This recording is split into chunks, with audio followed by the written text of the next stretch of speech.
Hello everyone, हम लोग synthesis of peptides पढ़ रहे थे फ्रॉम एमिनो एसिड। पहले मैंने आपको क्लासिकल पेप्टाइड सिंथेसिस बताया था, जिसमें मैंने आपको प्रोटेक्शन ऑफ एमिनो ग्रुप के बारे में बताया कि हम कैसे एमिनो ग्रुप को प्रोटेक्ट कर सकते हैं, और जो हमारा एसिडिक ग्रुप होता है उससे हम एसिड क्लोराइड बना के फिर पेप्टाइड लिंकेज आसानी से करा सकते हैं, और जो एमिनो ग्रुप हमने प्रोटेक्ट किया था उसको हम रिमूव कर सकते हैं। तो जैसे हमने एमिनो ग्रुप को प्रोटेक्ट किया था, वैसे ही हम क्या कर सकते हैं, जो हमारा कार्बोक्सिलिक ग्रुप होता है एमिनो एसिड में, उसको भी हम प्रोटेक्ट कर सकते हैं। तो आज का टॉपिक है कार्बोक्सिलिक प्रोटेक्टिंग ग्रुप। देखो बेटा, carboxylic group is generally protected by conversion of methyl, ethyl और बेंजाइल एस्टर। ठीक है, जो कार्बोक्सिलिक ग्रुप होता है वो किस में कन्वर्ट हो जाता है? एस्टर में। एस्टर वो कौन सा होगा आपका? मिथाइल, इथाइल या benzyl ester. After the peptide formation, जब पेप्टाइड का फॉर्मेशन हो जाता है तो ये जो हमने एसिडिक ग्रुप का प्रोटेक्शन किया था मिथाइल, इथाइल एस्टर में, इसका हम सिंपली हाइड्रोलाइज्ड कर देंगे तो हमें फ्री कार्बोक्सिलिक एसिड मिल जाता है। और बेंजाइल एस्टर के केस में हम क्या कर देते हैं कैटालिटिक रिडक्शन कर देते हैं, जो हमें क्या देता है? Free carboxylic acid. जैसे ऊपर हमने क्या किया था, देखो ग्लाइसिन था, इस ग्लाइसिन में ये जो एमिनो ग्रुप था उसको हमने प्रोटेक्ट किया था किससे? कार्बोक्सी बेंजॉक्सी क्लोराइड से। तो एमिनो ग्रुप हमारा प्रोटेक्ट हो गया था। जब एमिनो ग्रुप हमारा प्रोटेक्ट हो गया था तो ये जो एसिडिक ग्रुप था इसको हमने एसिडिक क्लोराइड में कन्वर्ट किया था। यहाँ पे देखो, ये एसिड क्लोराइड में कन्वर्ट कर लिया। अब ये एसिड क्लोराइड जो होता है, ये जो यहाँ हमने हमारा एमिनो ग्रुप प्रोटेक्ट है, यहाँ पे एसिडिक ग्रुप हमारा एसिड क्लोराइड में कन्वर्ट हुआ है। अब ये एनालिन से रिएक्शन करके क्या बना देता है? पेप्टाइड्स बना देता है। और नेक्स्ट सिस्टम में हमने क्या किया था, ये जो एमिनो ग्रुप का को प्रोटेक्ट किया था उसको अब हम क्या कर देते हैं? रिमूव कर देते हैं प्रोटेक्टिंग ग्रुप को। ऐसे ही कार्बोक्सिलिक प्रोटेक्टिंग ग्रुप किससे हो सकता है? हमारा मिथाइल, इथाइल या बेंजाइल एस्टर से हम इसको प्रोटेक्ट कर सकते हैं। जब पेप्टाइड का फॉर्मेशन हो जाएगा तो मिथाइल, इथाइल का सिंपली हाइड्रोलाइज्ड कर दो तो ये जो ये प्रोटेक्टिंग ग्रुप है वो हट जाएगा और कार्बोक्सिलिक एसिड मिल जाएगा।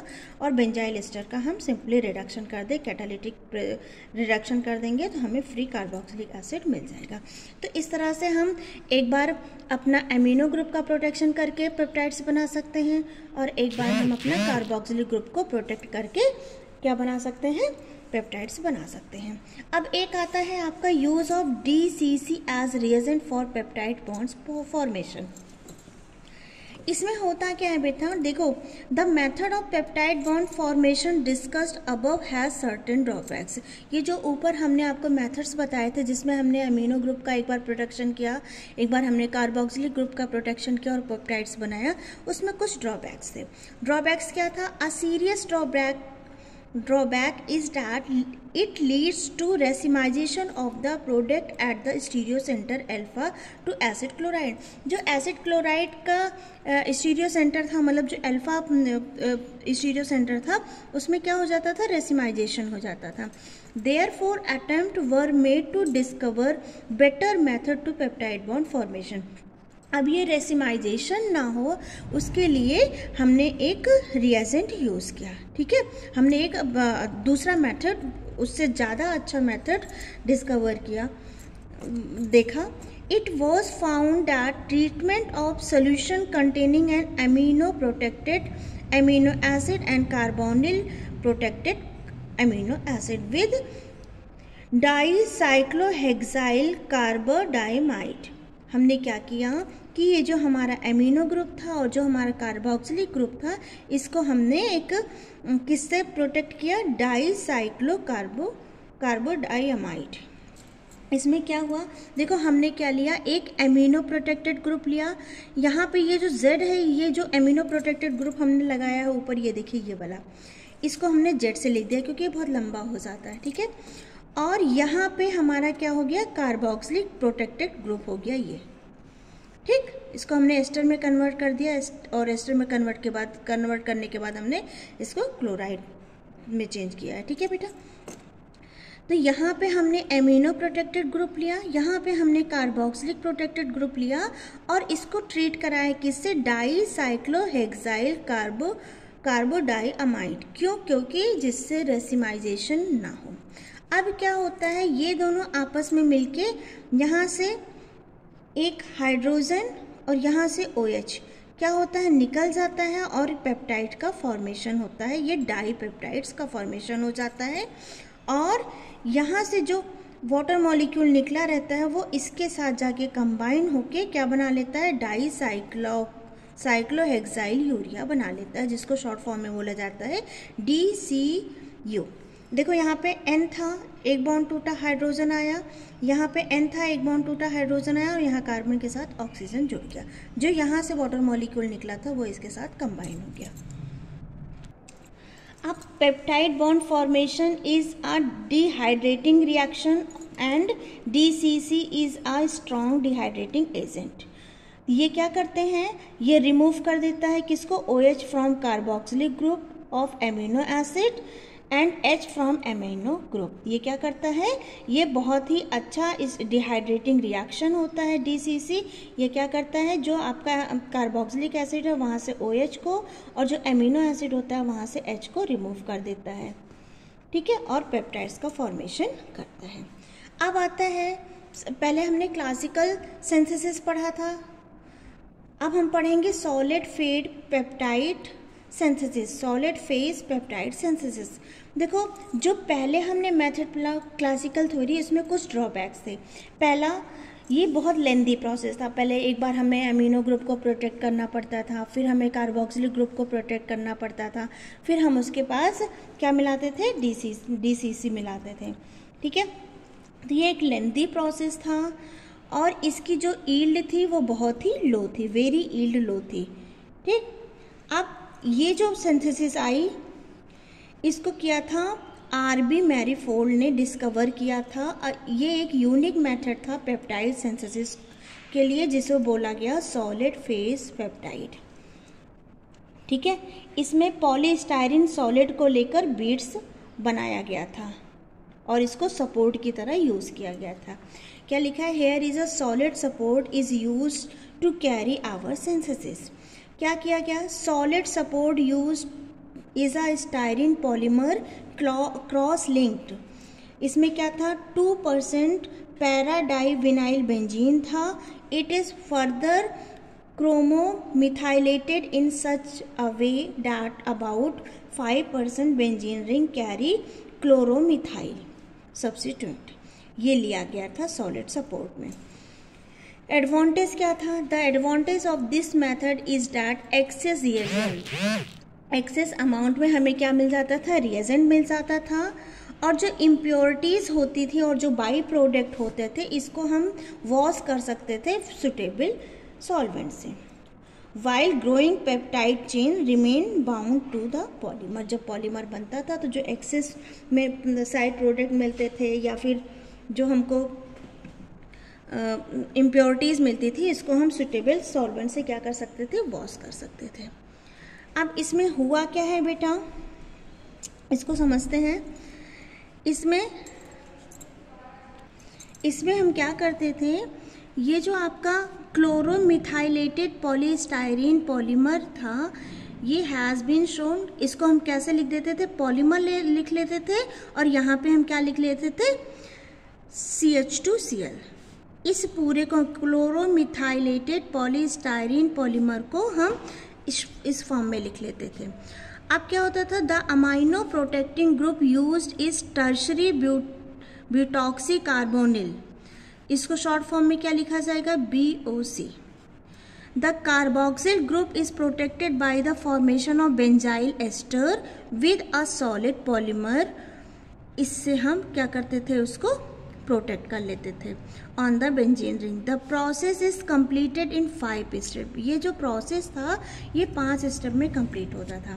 पहला स्टेप क्या था, first step, the amino group, जो आपका अमाइनो ग्रुप था of the amino acid which is C terminal end of the peptide to be formed is protected by BOC। इसको हम BOC से क्या कर देते थे, प्रोटेक्ट कर देते थे। किसको, एमिनो ग्रुप को। BOC क्या है आपका, टर्शरी ब्यूटॉक्सी कार्बोनिल ग्रुप, ठीक। The BOC protected amino acid is attached to the polystyrene polymer by the formation of benzyl ester linkage by reaction between carboxylate part of the acid and the chloromethyl group on the polymer। मतलब ये जो हमने polymer लिया है, ठीक है, जो हमने सॉलिड पॉलीमर बनाया है, उसकी रिएक्शन हम किससे कर देते थे?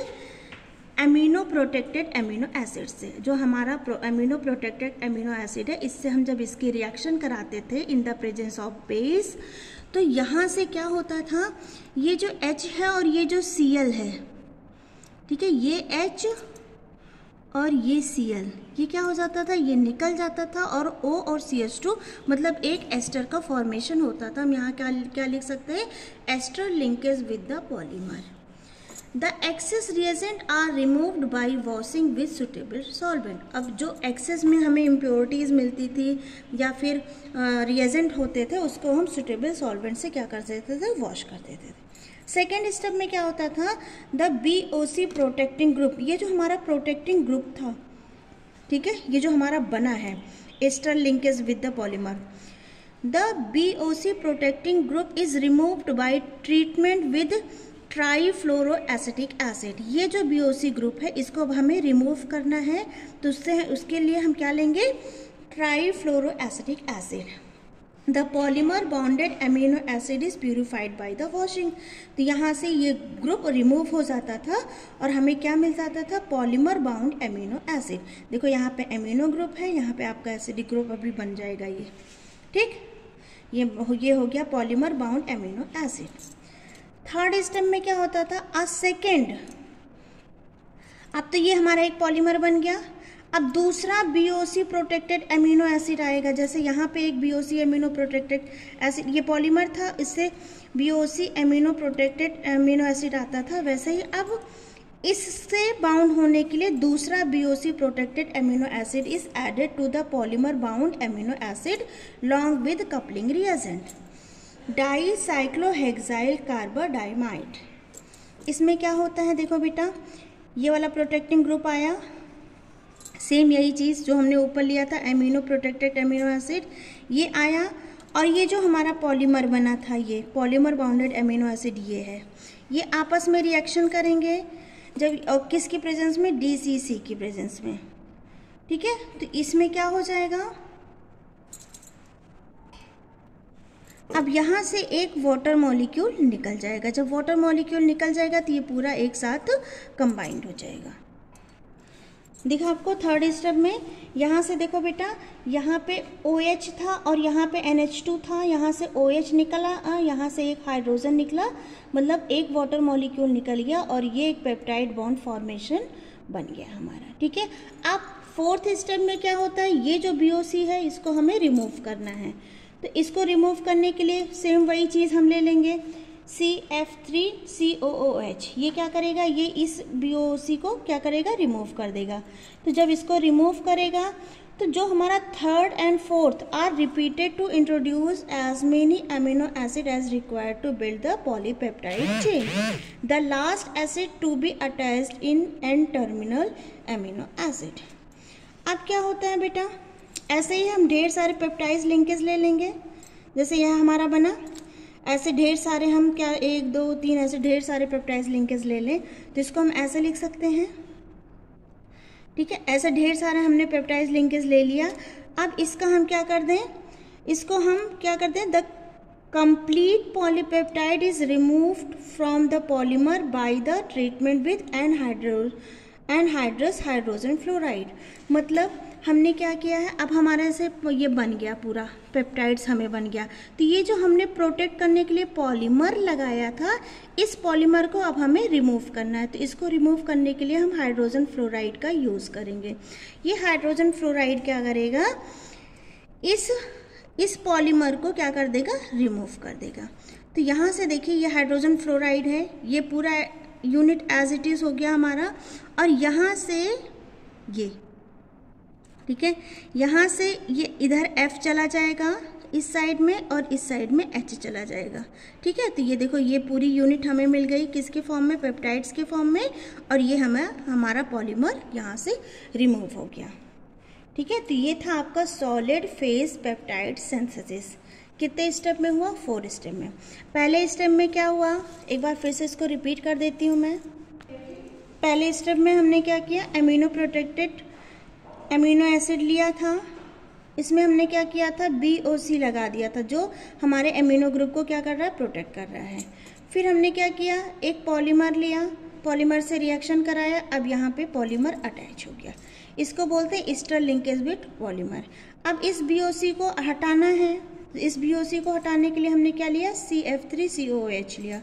तो ये क्या करेगा, इस BOC ग्रुप को हटा के यहाँ पे H2 ग्रुप लगा देगा। ठीक है, ये बन गया हमारा, ये बन गया। दोबारा अब अगेन यही सेम मॉलिक्यूल आएगा और इस पेप्टाइड से क्या होगा, लिंक होगा। जब इससे लिंक्ड होगा तो फिर हमारा क्या बन जाएगा, पेप्टाइड्स बन जाएगा। मतलब एक बार हम BOC लगा के क्या कर रहे हैं, अमीनो ग्रुप को प्रोटेक्ट कर रहे हैं, दोबारा हम पॉलीमर बना रहे हैं। जब हम पेप्टाइड्स बना रहे हैं, जब पेप्टाइड्स का फॉर्मेशन हो जाता है तो हम फिर से BOC ग्रुप को रिमूव कर देते हैं। फिर हम BOC ग्रुप लगा रहे हैं, फिर पेप्टाइड्स बना रहे हैं, फिर उसके बाद नेक्स्ट स्टेप में हम BOC ग्रुप को रिमूव कर देते हैं। जब हमारा ऐसे पॉलीपेप्टाइड्स बन जाता है तो जो हमने पॉलीमर लगाया था, ठीक है, जो हमने यहाँ पे पॉलीमर लगाया था, इसको रिमूव करने के लिए हम हाइड्रोजन फ्लोराइड की हेल्प लेते हैं। और लास्ट स्टेप में, 5th स्टेप में देखो हमने क्या किया है, ये हमारा मान लो पेप्टाइड्स लिंकेज से ये बन गया है पेप्टाइड्स।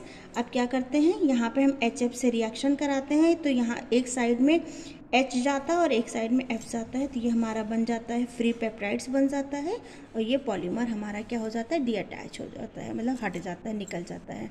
तो ये था solid phase peptide synthesis. I hope आपको समझ में आया होगा। Thank you.